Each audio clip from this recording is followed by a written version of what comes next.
awful, but it was cool. So the duck that was above water only lived for 7 minutes. A duck that was below water lived for 23 minutes. What did they cut off? Their capacity to breathe.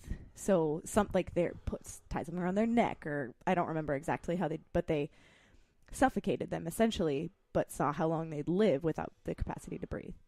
And the duck that was underwater lived, like, what is that?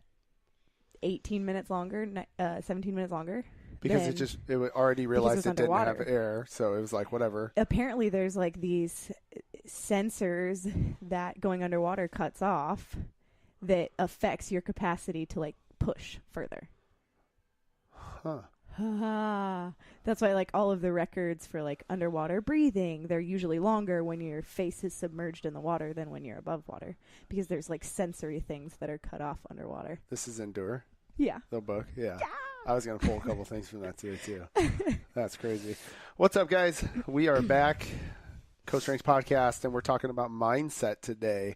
That was a hell of a way to start. Sorry. I just listened to it. You want to have a stronger mindset? Want to put your head underwater? Want to cut off your... Some of them are like such old, like they're old, and so their ethics board those things weren't in place. So some of the things they do, I'm like, dang. Seriously. It's crazy. That is crazy. All right, guys, so we're talking about mindset today. I think this is a great time for us to be bringing up mindset stuff, because next week marks off 19.01. So the Open is upon us. So quick. Yeah, and everybody now all of a sudden just became a competitor. Mm-hmm. You go all year of like, I just love doing CrossFit, it's fun, and now all of a sudden it's like time to compete. Mm-hmm. Let's see what you're made of. And a lot of people shy away from that. And a lot of people, we every year have to like, come on, go sign up. I don't want to sign up. I don't want to. And it's that mindset of, why do you think people don't want to sign up for the Open? What do you guys think? Somebody who's done it before, or maybe somebody who's never done it, why are they shying away from it? Because they don't want to have their scores or anything posted that defines them. What do you think, Natalie? I think that could totally be one of them. I think that some people, or at least the people I interact with, are nervous that maybe they can't meet the standards for the Open. And, then we go into conversation about scaling, things like that. But I think that it's hard to think that they would have to do a workout different than it was released. Mm-hmm. So maybe just not having the skills yet. So totally, it like almost pulls them down a peg. Mm-hmm. They're feeling really good about themselves, especially in the class. They're starting to, be able to do more things, and all of a sudden the Open comes along, and I don't think the Open is harder than anything they would do in a normal day class workout, right? But all of a sudden there's like this expectation around it, and this like everybody's watching me, and my name's gonna be put up on this global leaderboard, and that's gonna really show me where my fitness is compared to like all these people around the world. We were just having this conversation before we kind of started about the RX on the board, and like one of the big things I think that gets in people's head a lot is like they can't put the RX next to their name on the board. And that's really like, I think one of the best places for us to start with this podcast, since we are talking about mindset, is why do people allow the RX to be such a big thing that can actually drive a lot of people away from even doing CrossFit? Like I've seen that before. People are just like, I don't want to do it anymore because I can't RX anything. Yeah. I feel bad about myself every time I go in there. And so let's talk about that a little bit, and why. Let's take a step back. What is the purpose of an RX? Like, why did Greg Glassman make prescribed weights and prescribed movements for these workouts that he created? Why not just create a workout, and then not put any weights or any prescribed movements next to it? Pick your own weight. Yeah. Why not do that? He wanted to ensure that we can continue getting somewhere, going somewhere, increasing our fitness, not just staying wherever we wanted to. Yeah, because if it was up to me, every day would be a heavy day. Right. I'm like, cool, what are we doing today? Deadlifts and something else? And it's supposed to be like light deadlifts, work on muscle endurance type of thing, get the cardio up, and I'm throwing 315 on that bar. I'm going to take some breaks in between. I'm going to grab some water. Like, I remember back in the day, that was a lot of people when they first found CrossFit, they didn't realize it was for time. They didn't realize you should move fast.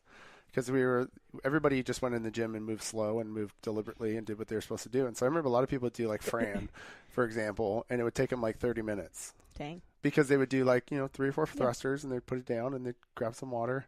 They'd pick it back up and they'd do like 3 or 4 thrusters. You know what I mean? And then when they were done with 21, they'd walk over and do a couple pull-ups, and then they would finish. And they're like, oh, that wasn't bad. And you're like, did you do it right? I don't know. That would be odd to watch. Right, exactly. That'd I know a lot so of guys odd. like that, that was like their first experience with CrossFit. And I think that you hit the nail on the head, Natalie, that coach is all about data, right? And us driving your fitness in one direction, which is better and better and better. And the only way to do that is by having something to reach for. And that RX gives something for people to reach for. But you have to be able to take a step back and have a more positive mindset surrounding the RX and less of a negative mindset. And a positive mindset would be that I always have room to grow. I'm not there yet, but I'm getting better every single day that I try to come into the gym and push myself towards that, right? If you have good coaches, they're modifying for you in a way that is pushing you towards that RX every single day, which in my opinion usually hurts way more. When you modify a workout appropriately for somebody, you know what I mean, that doesn't have it at the RX, it usually is way worse than if you were to do it RX. Right. Well, it's like a heavier stimulus is going to slow you down, or there are workouts that you create or do that there is a heavy barbell movement in order to kind of be a speed bump in a workout. Yep. And when you take that out, you have to go faster. And so, people get to experience that too. Totally. And if you get somebody that is on the cusp of going RX and they try to go RX weight versus somebody that is at the same level but they're scaling it back, that person that's scaled back is probably going to improve a lot quicker than a person that is trying to just like, I'm almost there, I'm going to try to do RX anyway, I'll slow down a little bit, versus the other person. I think that other person will improve a lot faster than that dude that is trying to just throw the weight on there and just do it. Totally. I remember Austin Malleolo told me one time, he said, who is getting fitter, the guy that's moving the bar or the guy that's staring at the bar? Word. And so like you can try to do a workout prescribed, and let's say it's supposed to be Fran, 95 pounds for the guys, and you get a guy that can do 3 of those thrusters and has to put it down. And he's got an RX next to his name at the end of it, but did he really drive his fitness forward? Maybe, but probably not. Probably not. Or not at the rate he could have. Yeah, or not optimally. We talked about this just the other day. Yeah. Not optimally, right? Like it's like, yeah, great, you're working towards it, but not optimally. So I think like one of the big areas that people need to think about is, well, what aspect of their fitness are they missing the most, and how can they improve that the most, and to start really focusing on that one thing. So like, for example, let's say we have a younger athlete, right, who it really loves CrossFit, enjoys this stuff, but is lacking the strength. You know what I mean? It's lacking the ability to move the load. He should be focusing more on strength, right? So as his coach, when he comes in with me, I might load his barbell a little bit more, right? I might make him do a little bit heavier movements, but I'm going to decrease the reps. I'm going to keep the stimulus high by decreasing the reps and having him move from thing to thing. But he's working on the areas that he needs to improve on the most, or improve the most. So when you guys are like looking at the whiteboard, and you see the workout and you see the RX, weights and movements and that stuff, I think one of the big questions you need to ask yourself and then talk with your coach about is, okay, well, in this workout, what is the thing that I hate the most? So if we've got a workout like today, for example, hammer, it's 5 power cleans, 10 front squats, 5 shoulder to overhead at a very light weight. It's 135 pounds for the guys, 95 for the ladies. So that should be unbroken. And then 20 pull-ups. And I did this workout today, and it was taking me about a minute every round to complete, each round, 1 minute. And that was the pull-ups were unbroken, the barbell movements were unbroken, and it hurt. It was like moving really fast, right? But Brett, let's say you look at that workout, between the barbell movements and the pull-ups, which one do you think you need to focus on more for yourself? Without those movements and those reps, probably pull-ups. Pull-ups, awesome. Okay, great. So that's where like your mental, where you need to be putting most of your effort into is on the pull-ups, right? And so maybe we go lighter on the barbell so we can get you to move through that and have more of an opportunity to get the 20 repetitions on the pull-ups, because that's where you need the most work, right? And I don't want you to sit at a barbell with 135 for a minute and then get over the pull-ups and struggle for 2 minutes on the pull-ups. And now all of a sudden you got a 3 minute per round workout that should be pretty fast, like a minute per round. I'd rather have you spend a full minute on the pull-ups, getting the volume in, getting the reps, and working on building that confidence in your gymnastics, and then bring the load down on the barbell, because that's not something you really need to focus on today. But it could be the opposite for somebody else who really needs to focus on barbell movements. They're gymnastics king or queen, and they can crush like 20 pull-ups, no problem. But when it comes to moving any type of load, that's what really gets them. So maybe we even bring the load up on the barbell, make them struggle through that, but drop the reps on the pull-ups, right? And so they're like, because they don't need to work on that stuff. So one of the things you guys can do for your mindset when you look at these workouts and you see the prescribed is ask yourself, okay, within this workout, what is the one thing that I hate the most that I need to get better at the most? And then we could start really focusing on that stuff to make you better and get you closer to that. But I think like one of the big reasons, I hate saying that. One of the things that you guys can focus on, especially with your mindset when it comes to prescribed, is that is there for a reason, that you should never be satisfied with where you're at with your fitness and with your health. And you should always be striving to be better with your fitness and better with your health. And that number on the whiteboard is an objective data point that you're trying to reach. Versus like we're always just so hard on ourselves, and we feel like we're never getting better, and we feel like we're never getting to the results that we want. And if there wasn't an objective number on the board that you're reaching for, and there was never anything there, then you never know if you're really getting better or not, or if you've reached it, or if you've gotten there to the point where you're, wow, I'm hanging with the big dogs up here who really have sacrificed a lot in their life to be this healthy. And I think that that's the big one, is that take a step back, ask yourself, are you willing to sacrifice those things in your life to get that RX on the board? And if you do, you're probably going to be pretty healthy and live a long life. So like we were talking about this before we came on, that a lot of people allow, what were you saying, Brett? A lot of people allow the RX to get in their head. Right. And that's the main focus is like, I want to do RX. I want to get that, the words, those 2 letters on next to my name in the bright color, so I can feel proud like I did something. I did it. I finally am doing RX. Totally. And it's like, great, you put that RX next to your name on the board. Cool. But did you earn it? The way you earn an RX next to your name consistently is by sacrificing a lot of other things in your life. And like I am able to put an RX next to my name because of the last decade of my life. I have sacrificed so much to put my health and my wellness first above everything else.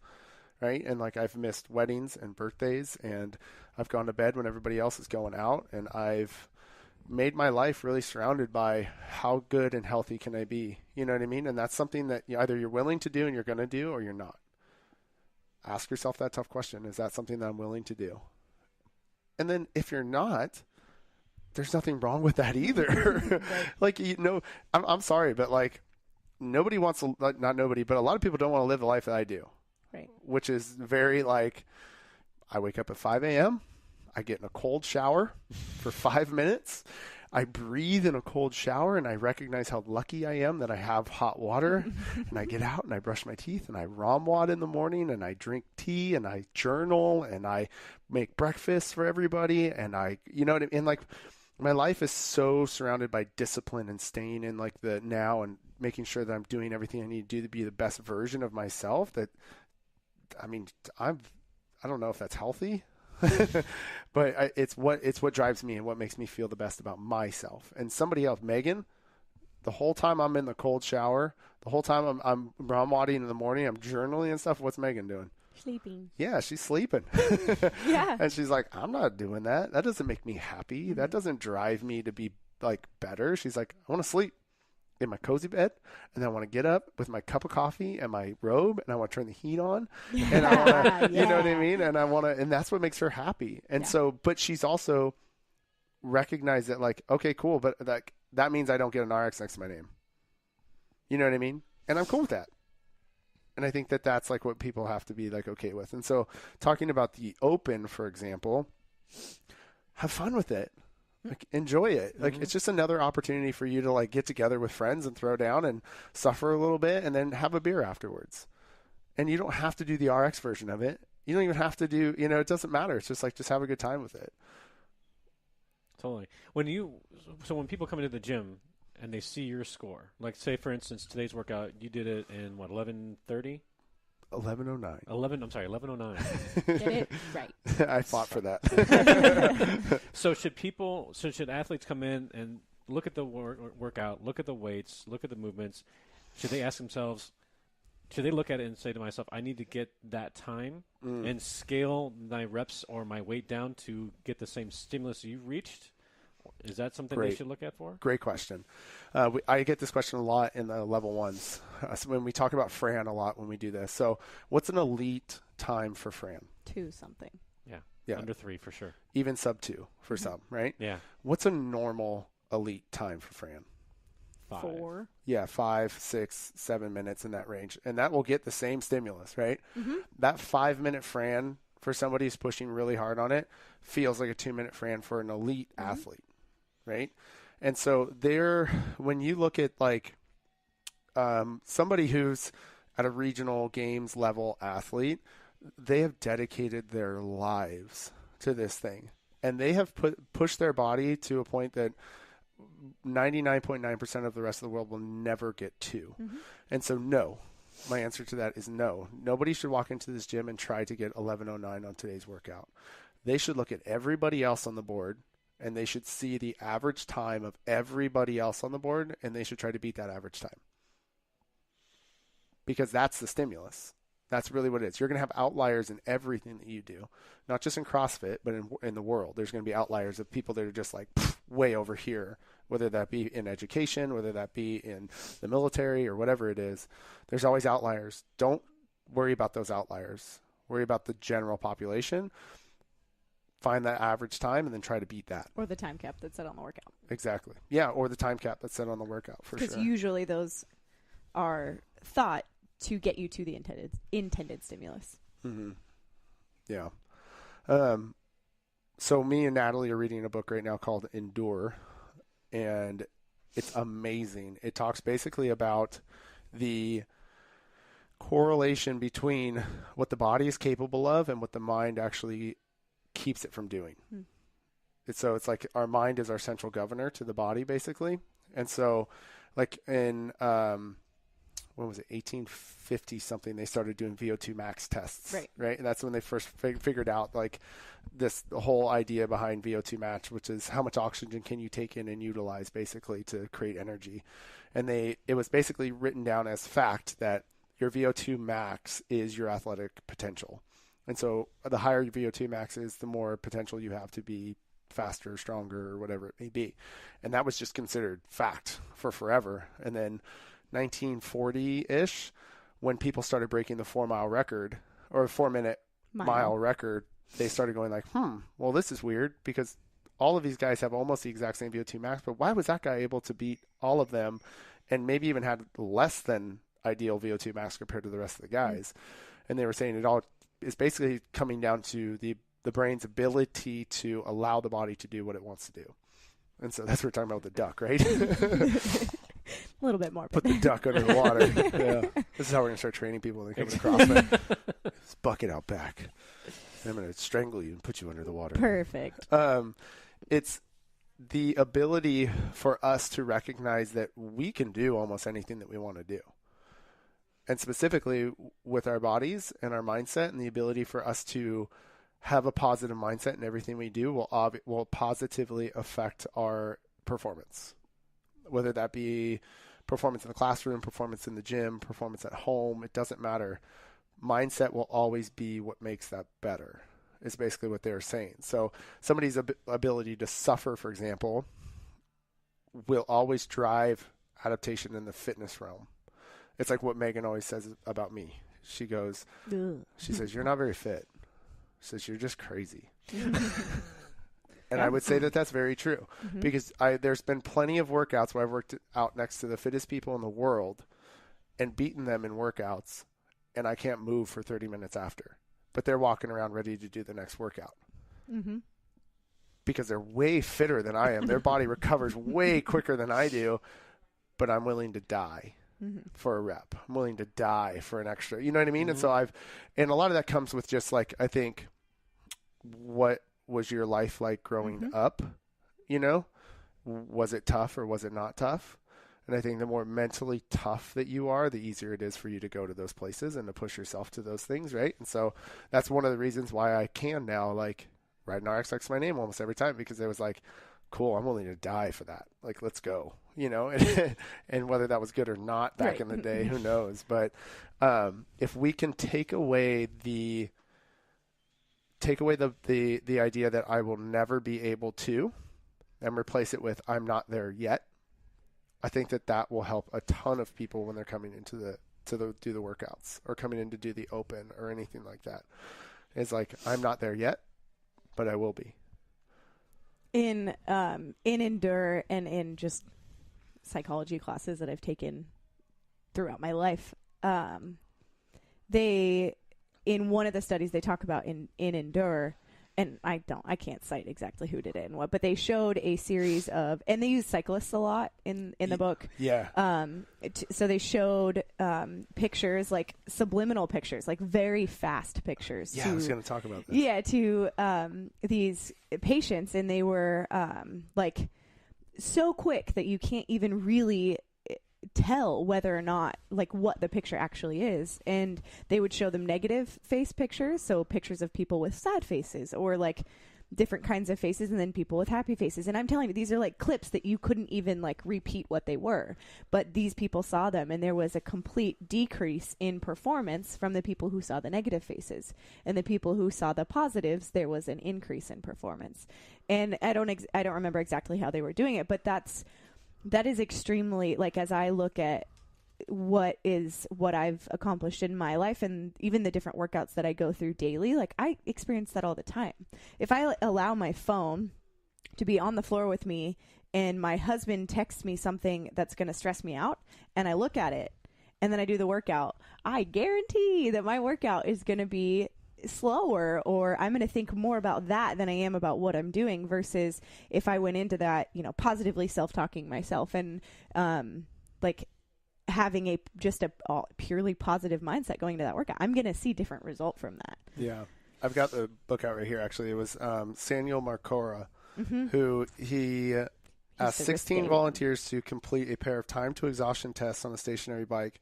Before one of the tests, the subject spent 90 minutes performing a mentally fatiguing computer task that involved watching a series of letters flash on a screen and clicking different buttons as quickly as possible, depending on which letters appeared. It's not a particularly difficult task, but requires sustained focus. They did it for 90 minutes before they got on a bike test and went to physical exhaustion. And they found that they had these 16 subjects do this with the test, trying to do, you know, find the letters as quickly as possible, get on the bike. And then they had another 16 volunteers watch like a really boring documentary on, what was it? Cars or trains and Ferraris and world-class trains, the Venice Simplon Orient Express, and the history of Ferraris. Yeah.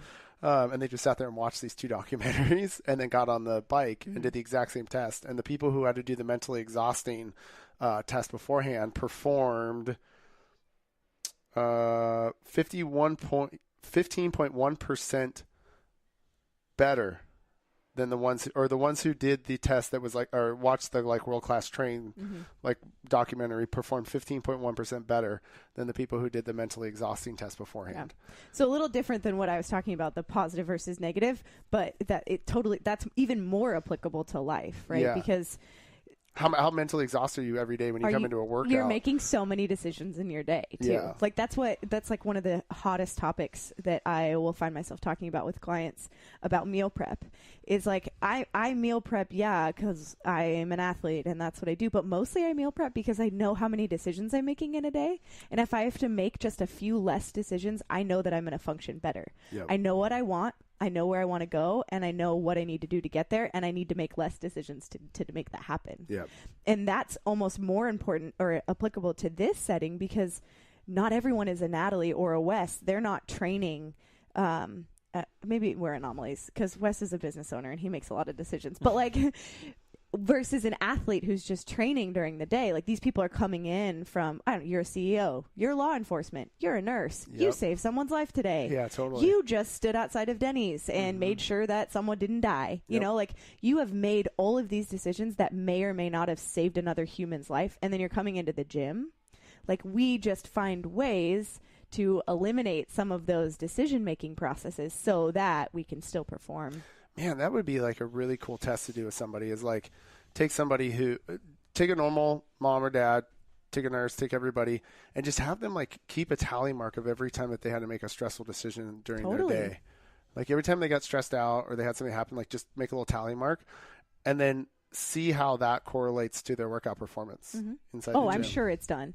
Oh, yeah. I mean, I'm sure they're all over. But how great would that be for somebody to be like, at the end of the day, like, okay, their day's over, they're going to go work out, and they see those tally marks, and then they could have the mindset of being like, you know what, today I'm cool with whatever I get on the workout. Like, I'm just going to go in, I'm just going to work out, I'm going to have a good time, and I'm not going to stress about it, because look at what my day was like. I've already done this. Versus like a day where they're like, hey, I've got no tally marks. Today was a good day. Like, I'm going to go push it at the gym today. I'm going to see what I'm really capable of. Yeah, which could be good or bad, right? Because then we get into the whoop theory, the whole whoop conversation of like, you know, when can we push through some of those things, and yeah, totally. You know, when can we not? And I think Endure talks a lot about that too, in regards to like subjects who are just more capable of pushing to a dark place.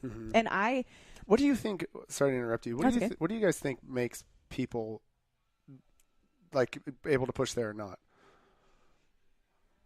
Like, what gives somebody the drive to put their body into that place? I think that you sort of, I mean, this is personal opinion and experience and reading and studying psychology in school. Like, I think that your theory holds a lot of weight in your past and what you've experienced. Like, I mean, take, for instance, my husband versus me. And you kind of look at our lives growing up and what we've experienced. And he'll tell me all the time, like, you're the strongest person I know, like, you're the toughest person I know.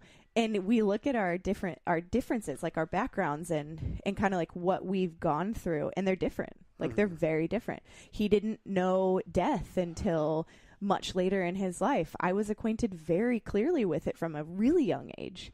And so just the differences that we kind of see in my capacity to how much I can make myself hurt in a workout, and his willingness to make himself, you know, hurt in a workout. There's pure difference.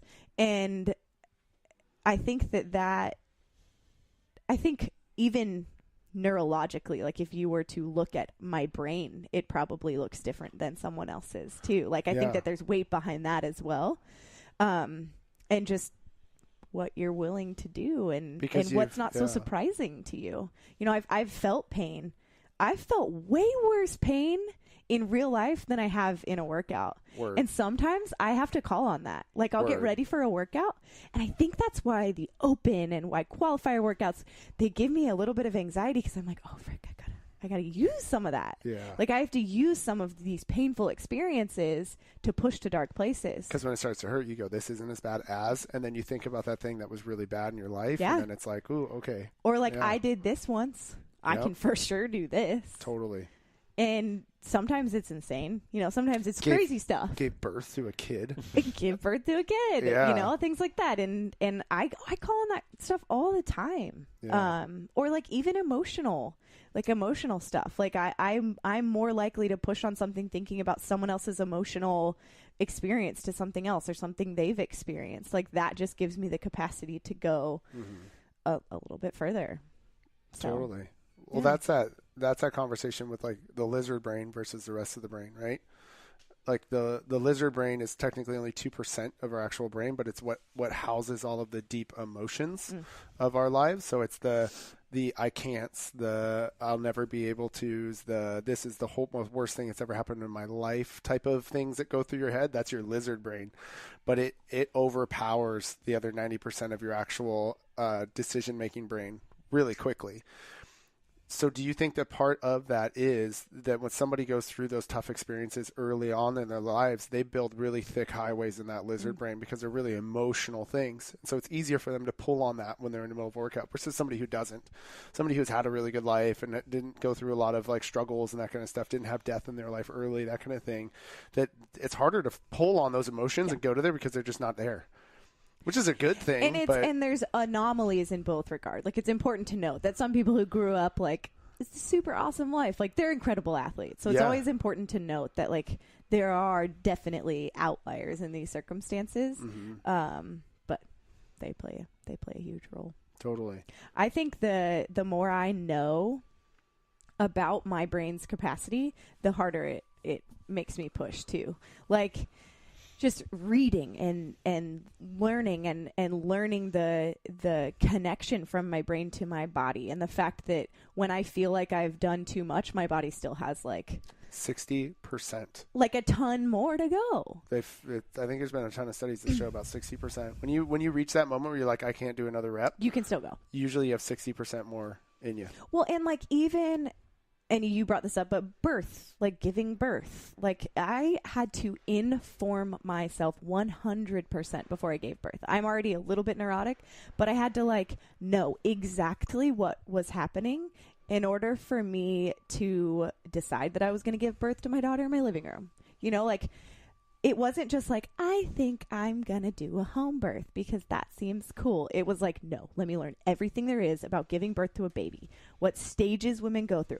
And I'm not talking about like emotional stages. I want to know exactly what's happening to my body during this time. And the coolest part was that I learned the connection between fear, hormones, and how it would actually affect my labor. Yeah. And so I spent the early half of my pregnancy, 20 hours. So I probably spent like 15 of it just trying to relax, tell myself that I wasn't afraid. Because I knew that if I was afraid that there were different hormones that would slow this process down and change the, like, where my uterus was in the process and all this stuff. But I knew that in advance so I could decide, like, this is what I'm doing, you know. And obviously there's circumstances where things don't go as they're supposed to go. And that happens all the time.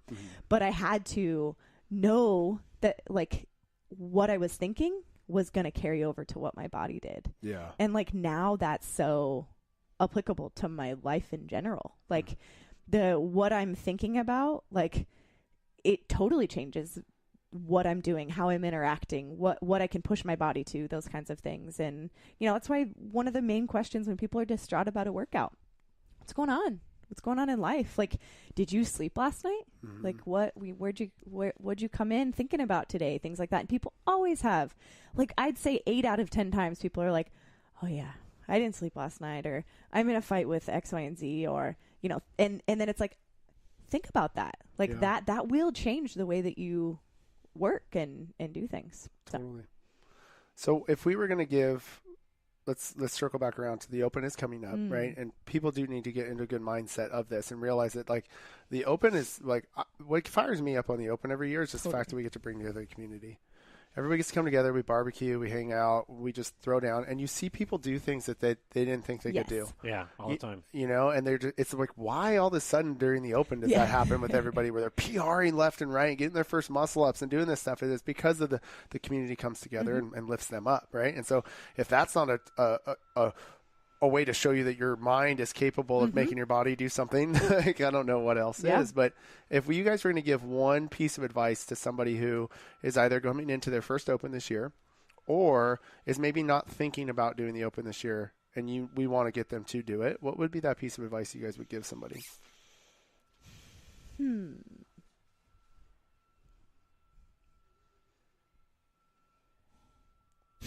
I think that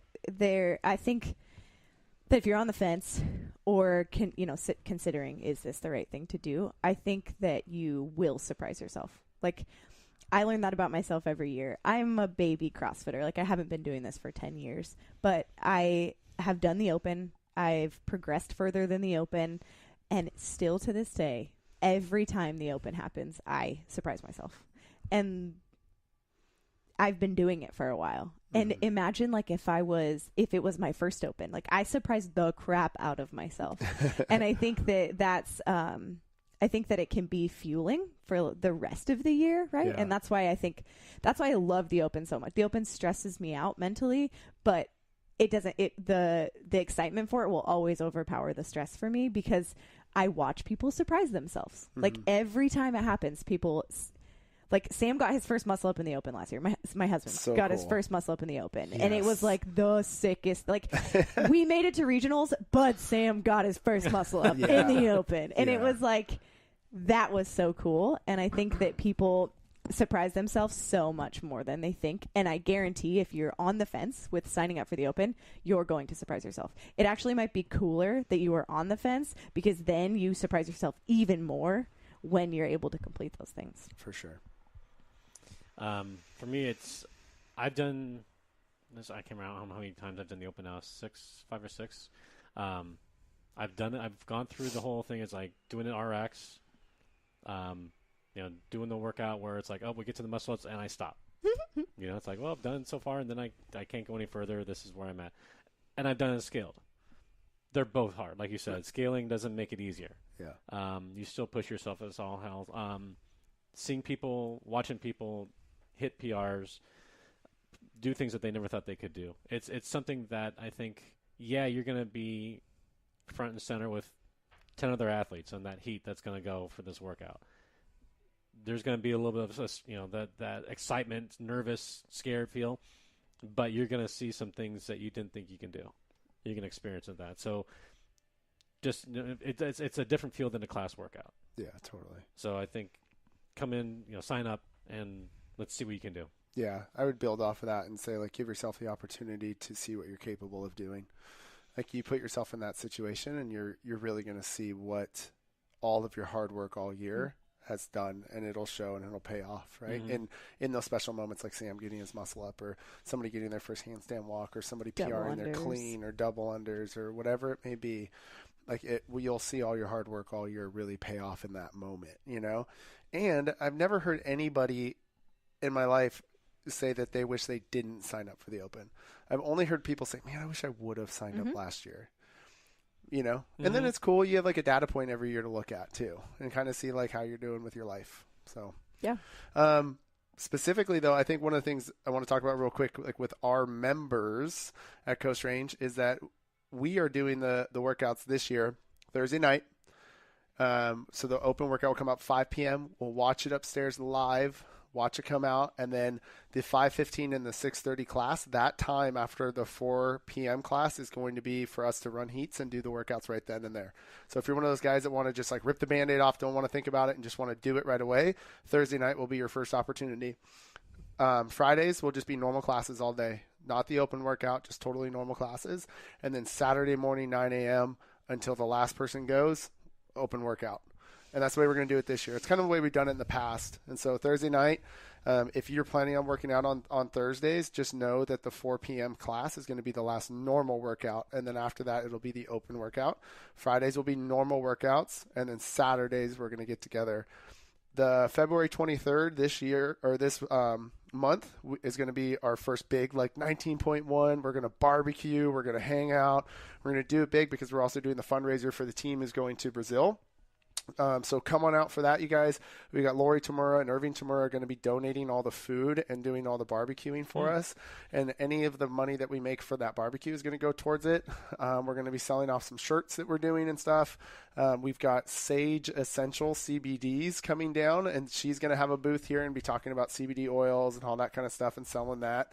And then we're working on getting a couple other people to come and kind of pour some drinks for you guys too. And all the money is going to go towards us going to Brazil. So this Saturday, February 23rd is going to be kind of our big open kickoff. So we hope you guys can make it. And we hope you guys start to work on your mindset a little bit coming into the open this year. Heck yeah. If you guys want to see anything or hear anything from us on the podcast, please be sure to comment on at Coast Range Podcast and let us know what you guys want us to talk about, and we will make sure that we get it up there for you. We got some things in the works that a couple of you guys have already asked for. But yeah, if you guys want to ask us individually anything, Natalie, where can they find you? At NatLovesYou22. Cool. Brett? At nutrition_by_Brett. Awesome. And you guys can find me at Wes Pyatt 2013 on Instagram. And then you guys can also find us Coast Range CrossFit on Instagram and Coast Range Nutrition. Talk to you guys soon.